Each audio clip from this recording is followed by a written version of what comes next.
Hey, now how come my little thing isn't typing? I don't know. It's typing there. Huh. Oh, I don't know.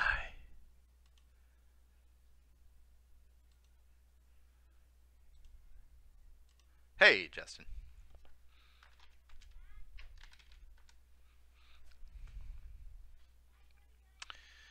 Awesome.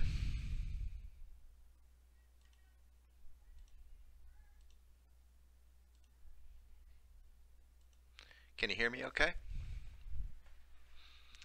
Yeah. Let me know if you can. That'd be awesomeness. Good morning, good morning, good morning. As you can see, I've changed my home office around, so there you go. I got my ET poster, my Bigfoot poster. I got me. I've got whiteboards. I've got just about everything I need now. So I'm good to go here. Nice. Yes, you can hear me good. How are you? All right, I am good. I had to switch it around. I had to every once in a while. I'm kind of like that. It's like, you get tired of the same old view. You know what I mean? Yeah. So, anyways, awesome. Very nice room. Thank you. It's okay. It's not my last home office. My last home office was on the deck overlooking a bunch of mountains up on the top of a mountain. Hey, I'm from Sweden. Hey, Mr. Super 101. Hey. I work with this guy and a friend.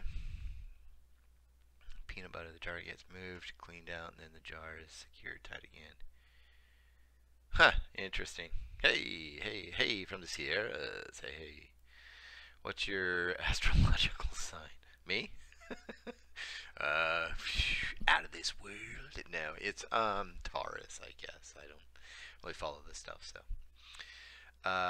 From Winnipeg, love the vids. Thank you so very much. Thank you for putting up with the hacking and the coughing and the coffee slurping. By the way, speaking of that, I emailed whoever you are to let you know that you won. You still have not gotten back to me for the t-shirt and the cards. So if that doesn't come back to me, then I'm going to announce a new winner on Monday. So, and you know what? I'm going to go ahead and pick somebody from this list. It's actually on this live thing right now. That's what's going to happen. But don't forget, next month I do have some giveaways. Where'd they go? Oh, actually, yeah, here it is. Here's one of them. It's a coffee mug from Sarah Bergman. I don't know if you guys know Sarah Bergman, but you guys can find her out there online. I'll give you some. It's Cryptids by Sarah Bergman, Bergman, double N. So Sarah Bergman, you guys can check that out. Plus, I got some prints from her to give to you, so it's gonna be pretty awesome. Cool. Let me see. Oklahoma here. Love your show. Thank you so very much, Julie. Thank you.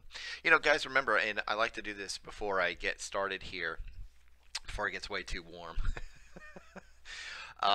Just want to say that, you know, guys, these are based on true stories. I get a portion of an experience, you know, that's what I get. Then I create the backstory around it. So these are based on true Bigfoot stories. So they're kind of like, you know, old, that awesome Native American storytelling where you get all these kind of factual events in there, and then they create the kind of scenery around it and everything that just turns it into that really awesome story. So there you go, and that's what that is.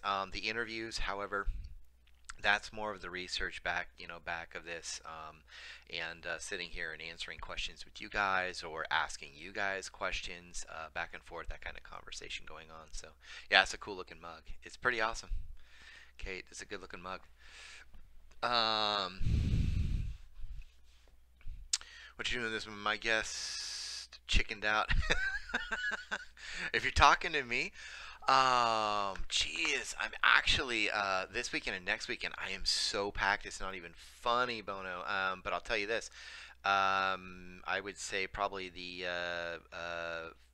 second and third weekend of September. I'm free, man. If you want to sit down and chat, tell you guys a little bit on your show if you want to chat a little bit about, you know, what I found and my own experience if you want. So hit me up on email, pacwestbigfoot@gmail.com. That'd be awesome.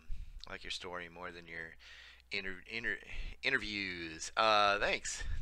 I like the interviews. It kind of really adds that kind of I think for me, the reason I did the interviews in the first place was to make sure that everybody knew that these really were based on true stories and that people really do have these experiences. So it's not like somebody going out here and just creating this whole story. I'm taking, the basics of an experience or sighting or whatever and turning it into a based on true story. The experiences, the interviews are more like real live experiences that that kind of backs up everything else. So audio is low. How's that? That okay? My audio thing here says that I am fine. So yeah, because my audio is reading fine. So if you guys are having anybody else is having problems, let me know.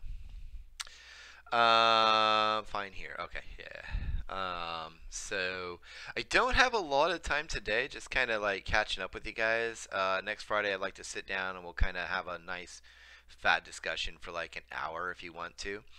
Um, but this week I just kind of wanted to jump on here for about 30 minutes, run over kind of what's happening.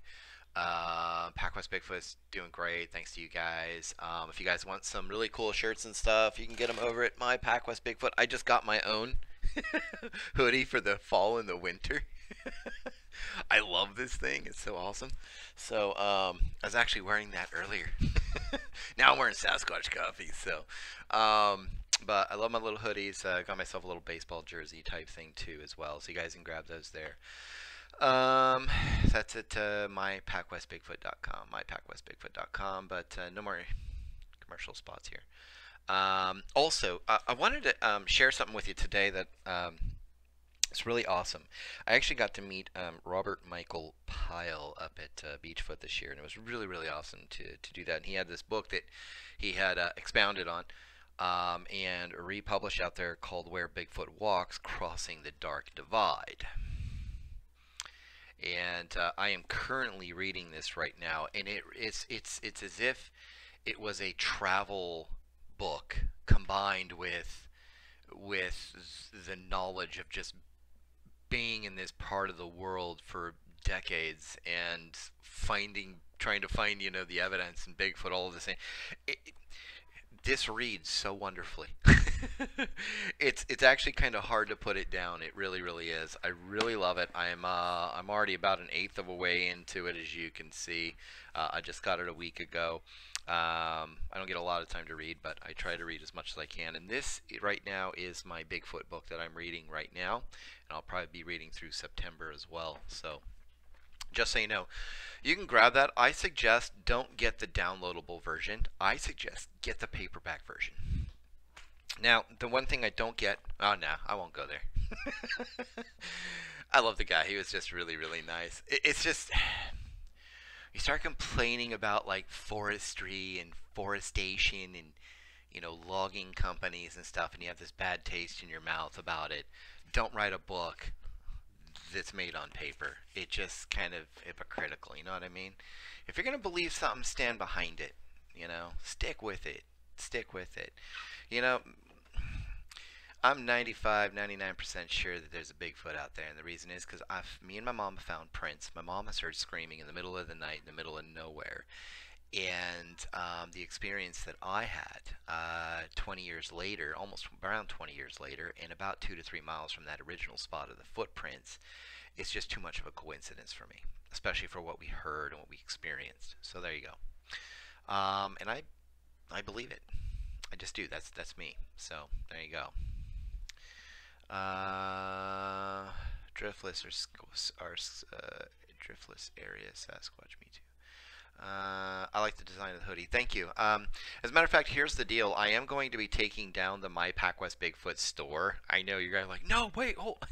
Actually, I'm going to be moving it to a section of an e-commerce platform that I am actually starting up that's going to have more of the hiking, camping, fishing, and I'm going to have a little cryptid section, a little Bigfoot section over there. I'll be moving everything over there pretty soon. Why are none hit by a truck? There's been stories of them hit by a truck, so yeah. Hey, Claudia. you know, it's just it's been known to happen.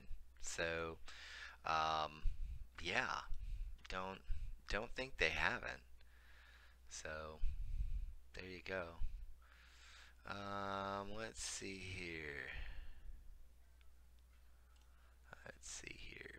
And I miss any questions or anything like that around this Nevada Squatch right here as you find. Nice, Nevada Sasquatch.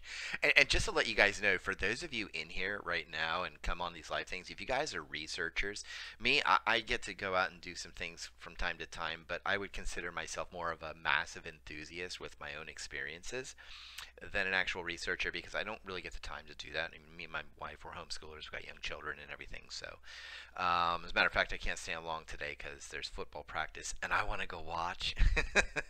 It's my son's first year, so, you know, seventh grade football. So there we go.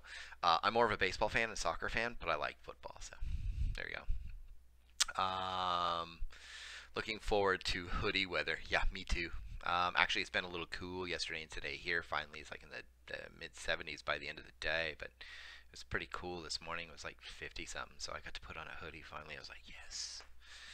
So, next week, when we sit down next Friday, I'm going to start sitting down around this time of the morning on Fridays for about a half hour, 45 minutes. I was thinking we can all have a discussion on whatever about Sasquatch, Bigfoot, and I think it would just be kind of fun to roll with questions and even a little controversy here and there. I mean, you guys know I'm a Christian guy. I'm a total creationist. So if that doesn't start controversy, I don't know what does, you know. So you know, and we can talk about all kinds of things from their behavior to their I don't know, their habitat to should they tear down Bigfoot statues, in back in Kentucky or something, that are in the public domain. That's a joke. Um, just talk about whatever. And next week, what I want you guys to do right now is go ahead and uh, let's put in some ideas of a topic matter that we want to touch next week. How's that sound? Let's do that. And I'm going to write it down. I'm going to stick it right here on my desk. Let me get my pencil. We're going to pick one of these. I'm going to pick one of these. And I'm going to write it down. And I'm going to put it right here on the back of this card. I'm going to stick it right there. And that's what we're going to talk about next week at 9 a.m. Pacific Standard Time. McGuire, what are you doing, buddy? I wonder how often it happens when Bigfoot get hit by a truck. I don't know, really. I've seen a few of the stories and stuff online. I don't really buy into most of them. I mean, you got to remember, guys, that half of the experiences that I get, I don't buy half of them. I don't believe everything that I just like to create them because people send them in, and so I create the stories around them, and they enjoy that. Maybe they're too nervous or they're afraid of being dissed in public or whatever, and they just want to see something that has to do with them online, out in public, get it off their chest, and that's all I wanted to do here. So, good show. God bless. You too, Dave. Does your belief in Bigfoot or non-belief affect your outdoor activities? No, I totally believe in Bigfoot. I've had my own experiences. I do believe it is a part of the world, God's natural creation. Believe it's a giant ape.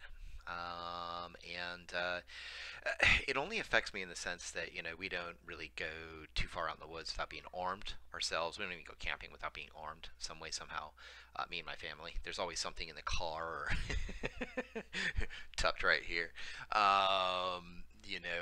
But it doesn't stop us, my family, from going out and enjoying God's green earth, because that's why it was here. It was created to enjoy and to partake of.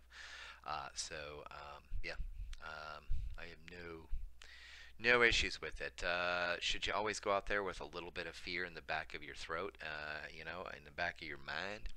Yeah, it's always good to be on guard and not try to be caught off guard or caught by surprise. So just go out there. It's like taking a nice long hike. You take water, you take a little bit of food, you take a little bit of something to keep warm with, and some matches just in case.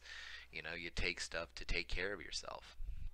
And it's not just from wild animals, but from getting lost out here. I mean, you can get turned around real fast in the Pacific Northwest. One experience, but not much. They always say that it's like, can I see that thing from about 300 yards away? Greetings, David. Sarah here. Arts the Bigfoot versus Bear. Hey, there she is. There she is, guys. You guys go ahead and it's this right here. It's gonna be a giveaway next month. This is gonna be awesome. Boom! Look at that. Yeah, staring down the old bear. Boom. Actually, if you can, Sarah, could you put your link inside of here for us to follow along and go check out some of your other artwork, please? That'd be awesome, and thank you. Never know who's trying to get famous or who's for real. I don't really think it's much as it's not even really. I guess it could be something about fame or money or whatever it is. There's plenty of that. And the thing is, though, it doesn't make the stories or experiences from people any less real, and it doesn't make them any more real. It just makes them. It is what it is. It's like somebody. People keep asking me, like, well, I want the real evidence. And I was like, well, you're going to have to wait just like the rest of us. Because I wasn't there with that person at that time. So am I 99% positive that this person had an experience? Yeah. Am I 100% positive? No, I wasn't there. I have to step out on the. It's called faith. I have to step out on faith a little bit and believe the individual. So, no, Portland, but always around Willamette Valley, Oregon. Nice. No, I used to live up towards the Willamette Valley.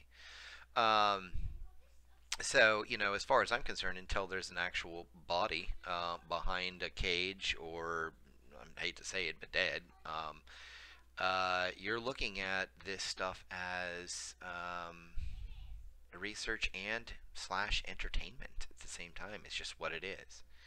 It's like reading a good book. I'm entertained by this book and I'm learning from this book at the same time. So that's how we look at all of the different encounter stories. That's how I look at them. I wanted to create the stories because I really like being creative. So I wanted to create these backstories around the experiences that people have. Whether or not they are true or not, I'm not going to go back in there and do a bunch of research. I'm not going to be, crawling around in somebody's cavities all day long trying to figure out if you're telling me the truth. I just wanted to get them out here because it was fun. It killed two birds with one stone for me. My enthusiasm and passion for the whole Bigfoot subject and topic, and also at the same time my creativity. So, and also it gave me something to write one day, my own experiences, and I enjoyed that. I did it for my mom as well. She was like, "This is awesome." I did it for a couple friends, and the next thing you know, there was 30,000 views on YouTube, and tens of thousands of views to the blog post that I created. And the next thing you know, people were like, "Hey, I've got one. Hey, I've got one."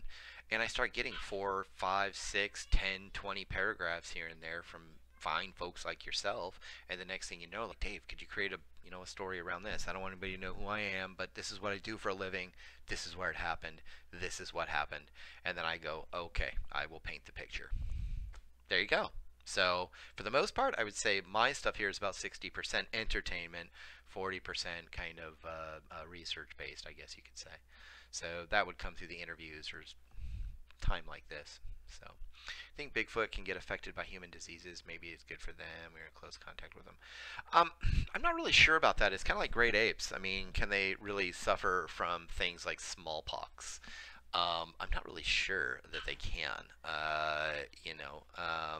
So I don't know. Can they get some sort of lung diseases or things like that? Probably they can get sick with certain things that are similar to what we have, but are more resistant to really bad strains of different diseases like smallpox, chickenpox, dengue fever, whatever. So I don't think they do, but that's just my best guess. But let me know what you guys want to talk about next Friday. Let me know. Just write down some ideas real quick. I'll see if I've passed up any. Why do Bigfoot mimic humans? Is this predator purpose? Is it communication, interaction? I think for the most part, when it's a mimicking thing, I think it's more of an interest thing. I think it's more of an interaction thing than anything else. Some people look at it as it's more of a predatory kind of thing. I just don't see how that's predatory. You know what I mean? You think about it for a second. It's like You know, if I'm gonna shoot you with my gun, I'm not gonna, I'm not gonna, pretend like I'm walking down the street with a briefcase in my hand, just like you. Just gonna walk up and shoot you. I know it sounds sick and crazy, but you know what I'm saying. Maybe that was just poor, bad analogy. But the thing is that I'm not going to mimic you, and I don't think that it's a predatory behavior. I think it's just more of an interested behavior because maybe they've never seen you before, and maybe they're just checking you out to find out exactly what you are, what kind of threat you are by mimicking. It could be some sort of investigative type of, like an inquiry kind of a behavior, trying to figure out who you are, what you are, and what you're capable of. So I hope that answers that question. Why is Bigfoot so good at hiding for all these years? They haven't been, Mr. McGuire. They've been in your bathroom the whole time, buddy. Right behind you in the dark, my friend, walking down your hallway. I'm just kidding. Well, you think about it. If I went out into your local park and I decided to spray paint a bunch of BBs, the color of camouflage, and started throwing them here and there, and blindfolded you, spun you around 10 times, and told you to go out into that, 3 square miles of park and find those BBs, and you get nothing but your eyeballs, what would you say? See, that's what we're talking about. You're talking about a forest. You're talking about something that is so massive that all the if you put all the game trail cams that are available today on the market in one state, I'm telling you, that's weird. If you were to do that and put it in one state, somebody pulled up in front of my house. I got kids out there, so if I have to, yeah, I will eat your car. Hold on.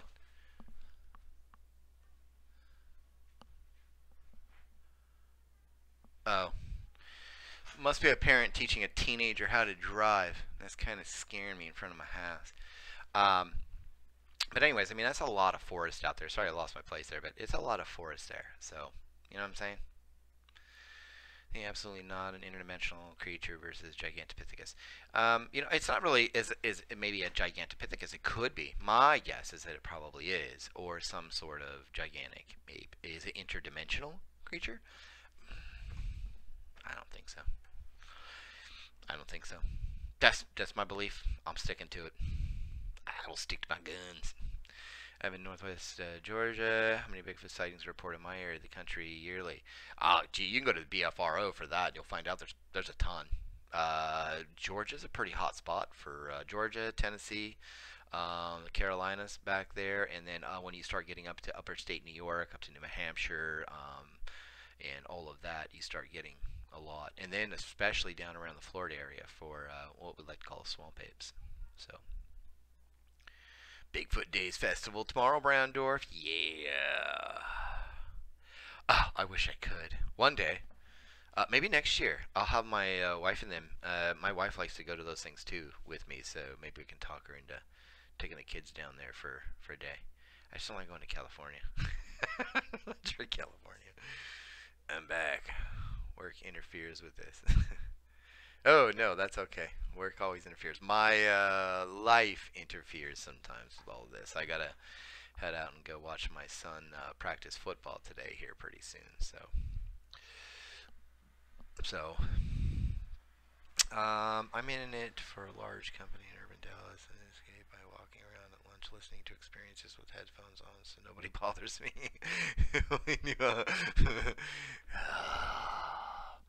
The miracle time sucker. It's awesome, man. You can listen to so much stuff, it's not even funny. I do. I got 2 computers, so I'm working on this one. I'm actually over here listening to something or doing something at the time. Like right now, somebody's trying to Skype me. So there you go. Cover-ups and why. Ooh. You know what? I'm going to write that one down. Let's do that one. Cover-ups and why. I'm going to keep that right there. There it is. We're going to talk about cover-ups and why next week with Bigfoot. How's that sound? If you guys have any experiences yourself and you guys are up for an interview, I'd greatly appreciate it. I finally got through most of my interviews. I know there's a couple of you out there that I'm going to set up some time with next week. And after that, though, I'm looking to do some more. So if you want to, PacWestBigfoot@gmail.com. That would be awesome. Awesome. Got about 5 more minutes, guys, before I have to take off. So if you guys have any questions or comments or anything, hope you guys are enjoying the encounter stories. Like I said before, these are, based on true stories. The the names and stuff of people I usually try to make up because they don't want their names out here. I like to create scenery for the most part, the best that I can. And for the most part, some people will send me a little bit about how they felt, but I try to really enhance that through words so that you guys get that real feeling of what they're really experiencing at that moment. So, have you heard about the young Bigfoot called Jacko? Yes, I have. I've read that a million times. I've read that many times. Very interesting story. The story of the family who moved to the city to a house in the woods and encounters a Bigfoot coming to their daughter's window.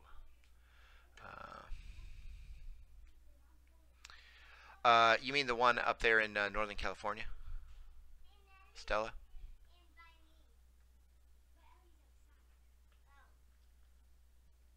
If that's it,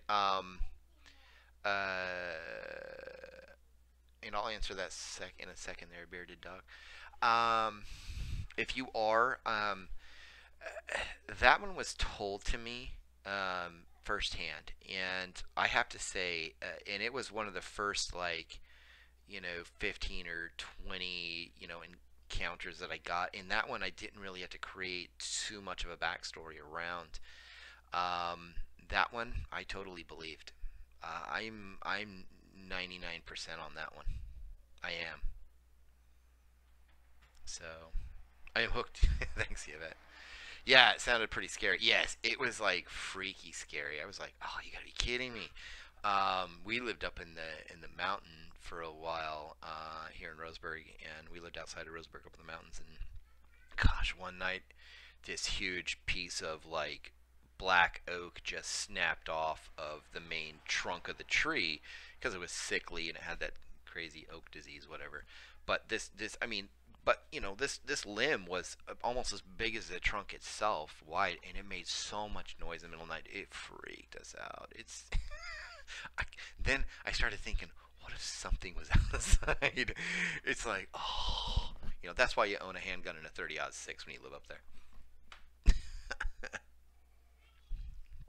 And thank you very much, Yvette. I'm hooked too. I love it when you guys send me these little brief things and stuff, and I get to create this, the stories around them. I love doing it. It's just such a thrill for me. I love it. First off, bearded dog, real quick. I'm not really sure. I'm not a huge proponent or believer in Dogman yet. I'm not. So for me to even answer that question, I would just be leading you down some primrose path that goes nowhere. I'm not really a big, huge. I am not a believer yet. It's not to be, to knock anybody's beliefs about it or anything like that. I'm just saying that I'm not too sure about it yet. I'm a skeptic when it comes to that stuff. So, Dogman. My morning always consists of coffee, smoke, and my phone listening to stories. Me too. Well, I don't smoke anymore, but the coffee. One up would wear how is smoke down there. Good time to stand on the edge of the woods and watch for fleeing squatch. I thought about that actually. I wanted to sit there and take my recorder up there, and I've been taking my recorder up, guys. I'm just trying to figure out how to break this stupid stuff down. It gives me 10 hours of stuff, and I can't get anything that can hold that kind of a file on there. The smoke's fine. It's all clearing out now. We're all doing good. Everything's been pretty tamed down. For those of you in Texas, though, praying for you guys and everything else. Also, there's Teresa and you guys out there in Oklahoma, you and your sister. Prayers. I've been saying prayers for you guys for the old health battle there. So, tag me Brown Dwarf. Oh yeah. Encounters from sport fishing boat. I don't know what you're saying. What's your favorite Bigfoot audio? Oh, I love listening to the vocalizations on YouTube. Sometimes I'll fall asleep to them like white noise. I do. It's crazy. All right, one more minute here, guys. Do you have a voice-activated feature on your audio recorder? No, I didn't opt to buy something like that just because I didn't want to spend that much money right now. So, because I don't get to go out as often. I go fly fishing more than I get to go drop a recorder off somewhere. But I do bring my recorder with me when I fly fishing and turn it on. Nice work. Always getting better. Keep the good work. Thank you so very much, Jason. Thank you. Thank you. God bless you, man. Samurai Chatter, Sierra Sounds, Language Country. Yes, Ron Moorhead is a really, really awesome guy. Really nice guy. I got to meet him and chat with him a little bit up there at Beachfoot. Just great. Really nice guy. I listen to that stuff as well. And he's got some great content out there, or books out there, I guess. So I want to check those out. Any evidence that a government company has covered up an animal? We'll talk about that next week. Let's talk about that next week. You have any favorite story at all? I like William Jevning's encounters, especially when he was 12. That was pretty awesome. Both of them standing there. My other favorite was the one of the girls at the Bigfoot at the window. My other ones, you know, I'm kind of partial to the one that went out today because I've actually lived out that area out in Jacksonville, so I'm pretty partial to Southern Oregon stories. Pretty much all of them, because I'm from here, so I get to be like that. So, and Brown Dwarf, Mr. Clenman, your blog, he's got this blog, and we want to fix it up and get it going. So, please. That's what I do for a living, guys. I do a lot of web marketing and coaching, consulting for people. So, enjoy watching football practice. Super Dad. Yeah, I will, man. I love that. Yeah. So, all right, guys. I've got to run. I got to go do the football thing. Next week we're going to talk a little bit about cover-ups and why, and we'll spend about a good 45 minutes to an hour, and I'll hang out with you guys from 9 to 10. Sounding awesome. Hiding in the woods. That's always a good answer. I have a camera around like so. I work slow. I know. Okay. Thank you, Heather. All right, guys. And also, just real quick, guys, want to give a shout out to some friends on here and their daughter who's had a couple little health issues. Just want to give a shout out to her, too. I don't like to name names or say what's going on, but just keep that in your prayer. The good Lord knows what you're talking about, so pray about that. Keep that in your mind. Thank you for the show. Love you too, Bono. Bono, love the show, man. Listening to the show all the time. Check out your channel. See ya, Boozer. Hey, later, Andy. All right, guys. God bless, and I will talk to you next week.